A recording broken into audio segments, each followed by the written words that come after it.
वो गाल बुधो शैतान गिरी जेके कंदा हन ओए अल्लाह वारन जा गुलाम कोन हुंदा हन। याद रखी छड़ियो छो तो जेको अल्लाह वारन जो गुलाम हुंदो न ओ इस्लाह कंदो आ ऐं कराईंदो आ। हाणे तहां जे दिल में ख्याल ईंदो फकीर अलाए छा ॾियो, फकीर चिठड़ी ॾियो त साईं माण्हू दाढ़ीअ वारे के कुछ घट वध ॻाल्हाईंदा आहिनि त दाढ़ियूं रखो था, हीअं था कयो वग़ैरह वग़ैरह। इन मुतालिक थोड़ो ॿुधायो मुंहिंजा दोस्त अज़ीज़। सब खां पहिरीं हाणे भला 15 मिंट हिते ई पूरा कया। सब खां पहिरीं त जेको ॻोठ जो चङो आ उन जे मथां ज़िम्मेवारी ॻोठ जे चङे जी आहे। बे नंबर ते ॻोठ जो जेको पेश इमाम आ उन जे मथां ज़िम्मेवारी पेश इमाम जी आ।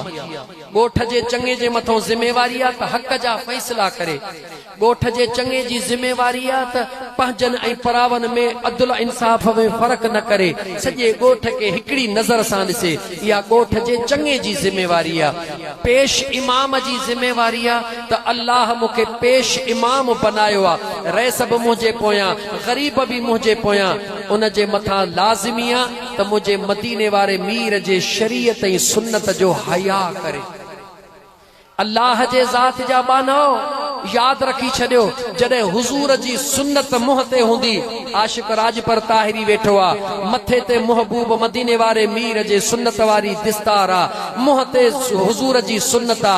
अगर मां को गलत कम कंदुसि त ॾिसण वारो देर न कंदो, चवंदो होॾे होॾे निहार। हुजूर जी सुन्नत मथे ते, हुजूर जी सुन्नत मुंह ते, वरी कम ॾिसीस कहिड़ा तो करे।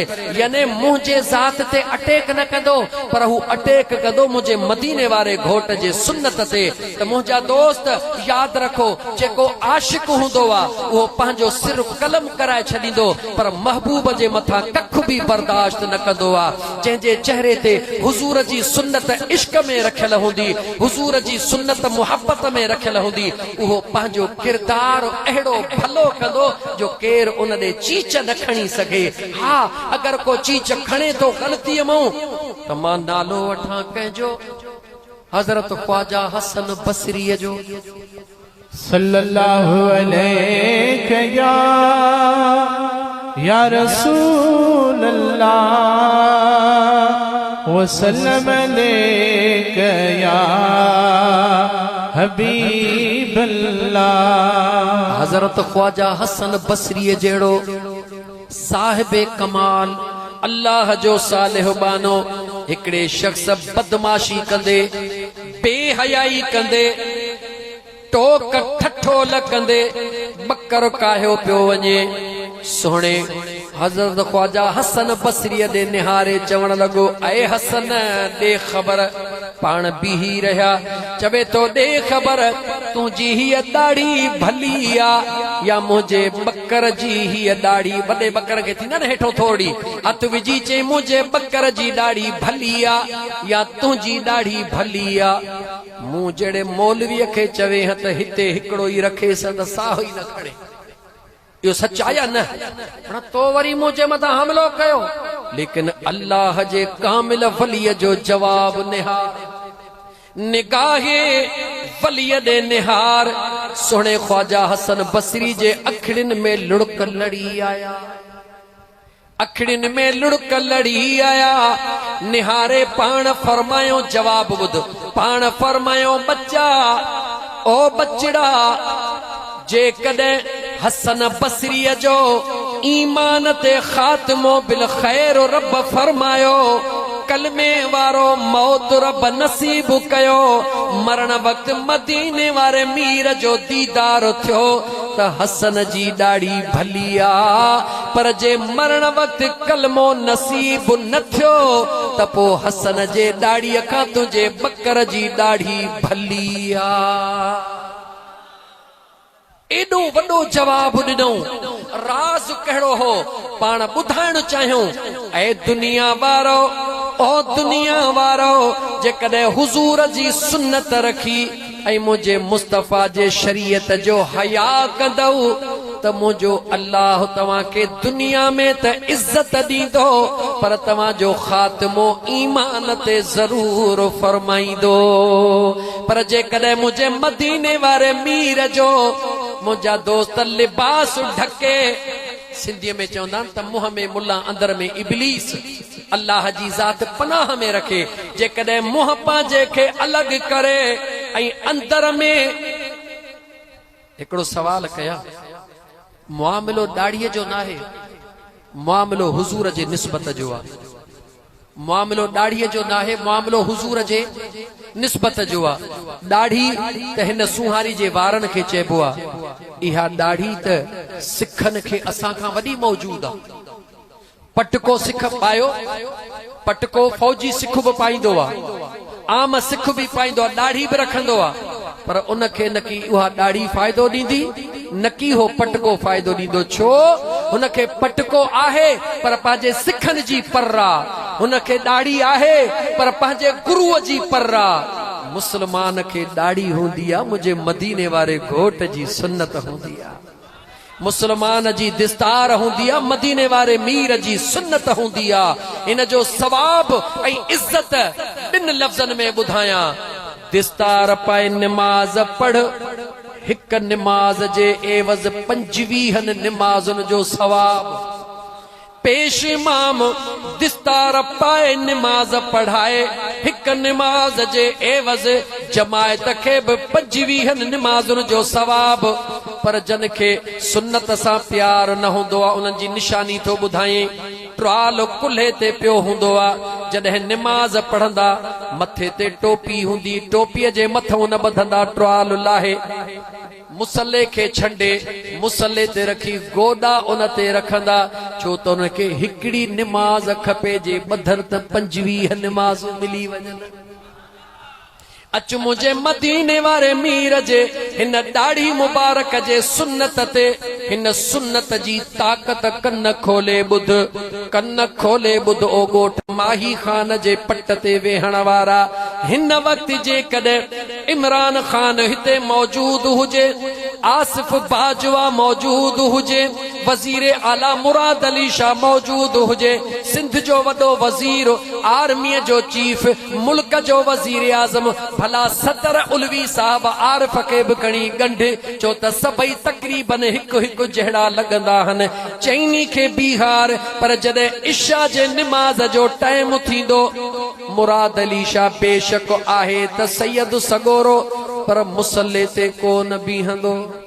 वजीर आज़म इमरान खान मुसल्ले ते कोन बीहंदो, आर्मी चीफ मुसल्ले ते कोन बीहंदो, आरिफ उलवी सदर मुसल्ले ते कोन बीहंदो। निहारींदा त केर बीहे, भले गरीब बीठो आ, पर जे हुजूर जी सुन्नत मौजूद आ त सभई चवंदा त जो मुसल्ले जो लाइक़ उहो आ जंहिंजे मुंहं ते मुंहिंजे मुस्तफ़ा जी सुन्नत मौजूद आ। जेकॾहिं हुजूर जे सुन्नत जी ताकत ॾिसण थो चाहीं त गौर सां ॿुधी छॾ, मुंहिंजे हुजूर जे हिन हिकिड़ी सुन्नत जी एतिरी ताकत आहे जो दुनिया जूं सभई कुर्सियूं पोयूं मुंहिंजे मुस्तफ़ा जो ग़ुलाम अॻियां बीठो हूंदो आहे। या कंहिंजी ताकत आहे, सिर्फ़ निमाज़ जे टाइम ते, निमाज़ खां पोइ अलाए काथे कढी छॾींदे। छो? रब तो काइनात खे ॿुधाए त जेको मुंहिंजो हूंदो आहे उनखे इज़त मां पंहिंजे घर में पाण ॾींदो हा। मुंहिंजा दोस्त, हिन सुहारीअ जी वॾी इज़त आहे, वॾी इज़त आहे, पर ख़ुदा जी ज़ात शल असांखे हिन जे इज़त ऐं अदब करण जी तौफ़ीक़ अता फरमाए। असां जेके रखूं था ॾाढ़ियूं, उन्हनि जे मथां वधीक हक़ आहे। मूंखे नथो लॻे त ॾाढ़ीअ वारो नेक सालिह हुजे ऐं को माण्हू हुनखे ॾाढ़ीअ ते गार ॾे, हुन जी ज़ुबान सुकी वेंदी। गार उनखे मिलंदी आहे जेको ज़ाहिर में रूप ॾाढ़ीअ जो करे, शरीयत जो करे, ऐं कम मुंहिंजा दोस्त अज़ीज़ अल्लाह ताला मुआ फरमाए जो शैतान खे बि शर्म अचे जॾहिं अहिड़े क़िस्म जा माण्हू कम कंदो आहे त पोइ मुंहिंजो रब थो चवे, ओ मुनाफ़िक, तूं दुनिया जे साम्हूं हिकिड़ो रूप थो रखीं, मां रब जे आॾो तुंहिंजो ॿियो रूप आहे, मां अल्लाह बेनियाज़ हां, तोखे पर मुंहिंजो रब ढकींदड़ आहे। हा, अहिड़े गुनहगार खे बि मुंहिंजो अल्लाह बख़्शींदड़ आहे। तूबू इल्लल्लाह तौबतन नसूहा। ॿुध गौर सां ॻाल्हि ॻाल्हि खोली थे। हबीब अजमी अल्लाह जो कामिल वली आ केरा। 5 मिंट बचंदा ॻाल्हि करे वठां। अल्लाह जो कामिल वली आ हिकिड़ो शख्स व्याजी आ केर? व्याजी व्याजी केर? जवाब दे। व्याजी शख्स एतिरो त व्याज खोर आ जो सुबुह खां शाम ताईं रुगी व्याज ते गुज़र कंदो आ। खुदा शल पनाह में रखे। व्याज खोर शल मुंह न पवे। चओ चओ डिजो न त फलाणो वॾेरो कावड़बो न, डिजो न। खुदा खां पनाह घुरो।